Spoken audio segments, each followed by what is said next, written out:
Davos లో Mittal group chairman Lakshmi Mittal తో AP CM Chandrababu మంత్రి లోకేష్ భేటీ అయ్యారు. భావనపాడులో పెట్రోకెమికల్ హబ్ ఏర్పాటుకు పెట్టుబడులు పెట్టాలని లోకేష్ కోరారు. ఏపీలో సోలార్ సెల్ తయారీ ప్లాంట్ ఏర్పాటును పరిశీలించాలన్నారు.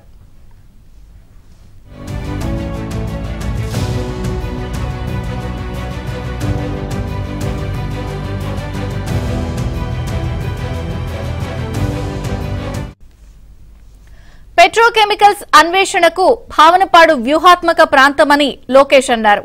గ్రీన్ ఎనర్జీలో నూతన ఆవిష్కరణలకు పూర్తి అవకాశాలు ఉన్నాయని, దీనికోసం తమ ప్రభుత్వం అన్ని విధాల సహకారాలు అందిస్తామన్నారు.